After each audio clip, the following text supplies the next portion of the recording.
So here's what we know. So this afternoon there was a Madden 19 tournament event at Chicago Pizza at the Jacksonville landing. At 1:34 p.m., 911 calls came in stating that people had been shot inside the Chicago Pizza. 2 minutes later, at 1:36, officers were on scene at Chicago Pizza inside the landing. Shortly thereafter, businesses in the landing went on lockdown as other patrol units worked to evacuate the area. When the SWAT and bomb teams arrived on scene, they also conducted a detailed sweep of the landing. So there were 3 deceased individuals at the scene, one of those being the suspect who took his own life. There were 9 victims transported by JFRD to area hospitals. 7 of those had gunshot wounds. In addition, there were 2 additional gunshot victims that self-transported themselves to local hospitals. I'm happy to report that they are all in stable condition at this time. So let me recap. There were 14 total victims, 12 with gunshot wounds and 12 with other injuries that were sustained during fleeing from the restaurant. So please note this number may change as we learn of other victims who may have transported themselves to area hospitals. If you are a victim, you have not heard from us, we ask that you please call us at 630-500 to report this. The single suspect in this case is a white male. And this is pending confirmation, but we believe the suspect to be 24-year-old David Katz from Baltimore, Maryland. And the FBI is assisting us with that leg of the investigation in Baltimore. We have located and impounded the suspect's vehicle, and a search of that is pending. But we believe he stayed somewhere locally last night, maybe at a hotel.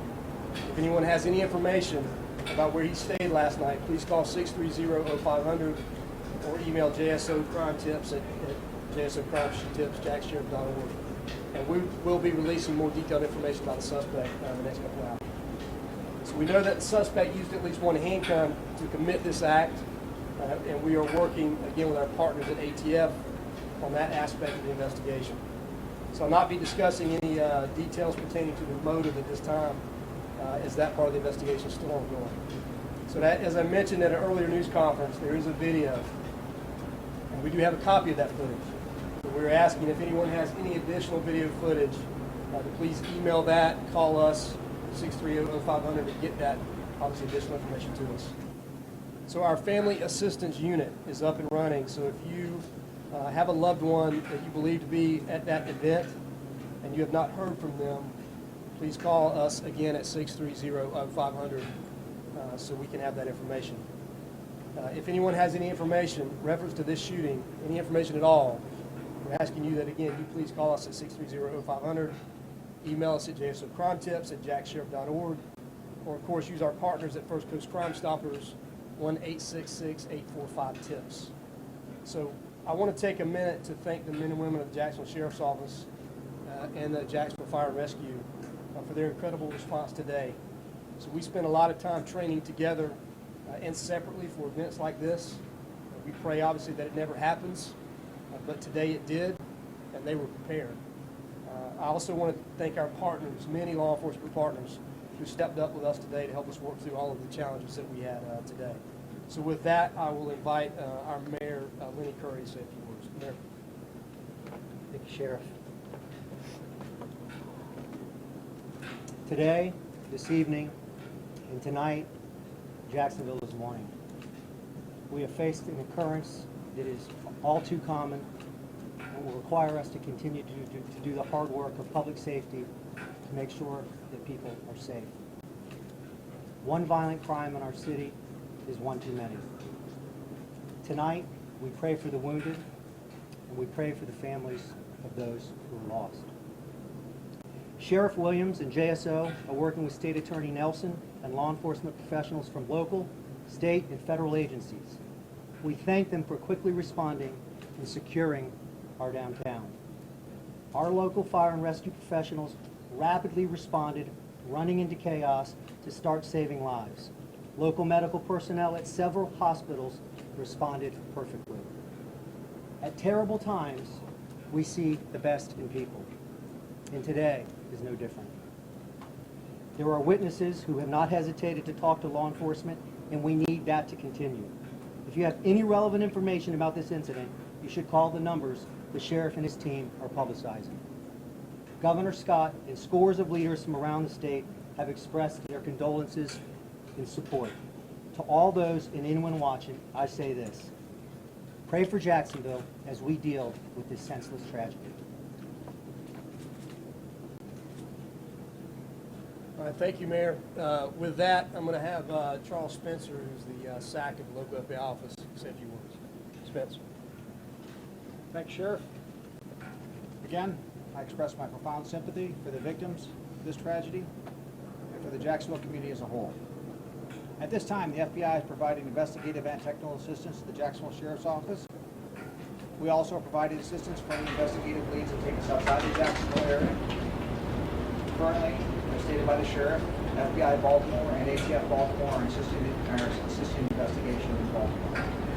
The effective response to this incident highlights the strong partnerships that the FBI, Jacksonville Sheriff's Office, and all the partners in the community have in responding to this incident. They responded quickly and efficiently.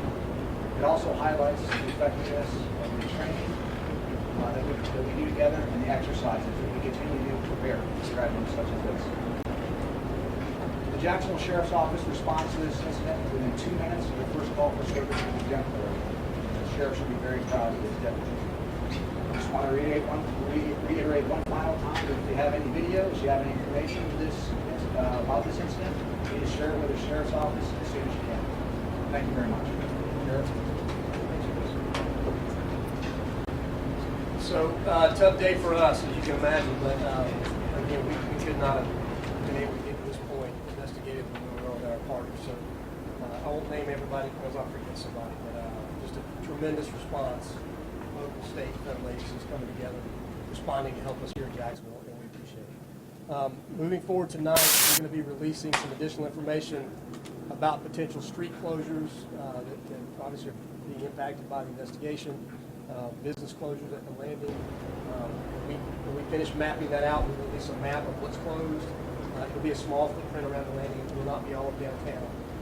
If you work near the landing, you might want to pay attention to that. Other parts of downtown, you'll be fine. We'll be impacted. But again, we'll get detailed information about that out later tonight. So with that, we'll be able to answer a few questions. Sheriff, was he a gamer in the competition? He was here for the competition. Did he know the victims? I do not know the answer to that question. Can you share with us any details of the motive? Not at this point. Sheriff, what can you tell us about the victims who lost their lives? Were they gamers? Do you have any details? Have you been in contact with their family members? So we're still working, Vic, on all of that. So even potentially at this point, confirmation of victim ID has not yet been done. Can you say if they were Sheriff, we children? saw So- a robotic device go in that searches for bombs. Is that still, are they still searching areas right now? No, not at this point. So we have, not realizing the catalyst for the event, obviously we took all precautions and that was one. Sheriff, about how many people were inside when the shooting happened? So I don't have that number, but there was a large number of people inside the restaurant. It wasn't full, but there were enough people in there. What was the fire marshal's capacity for that staff? So the fire marshal capacity is 238, I think I've heard. There's nowhere near that. Please share by the number of fatalities versus the number of injuries, please. So the number of fatalities is 3 to include the suspect. And then you have an additional 9 who were injured from gunshot wounds and 2 that were injured again fleeing the restaurants. Can you Sheriff, spell what the happened about suspect's security? name? Security. How much security was there? So that's, I don't know, we have to look at that down the road. Sheriff, have you Whether heard the this, deceased victims were local or not. So again, until we can confirm the identity of the victims, I can't answer that question, but that's something that we're working on. And once we do that, keep in mind, then we're going to have to reach out, and if they are from out of town, it's going to take some time to locate those families. Is there another suspect? So our family unification process, our family assistance process is very narrow at this point. So we Is kind there of know another what we're working suspect on. in custody?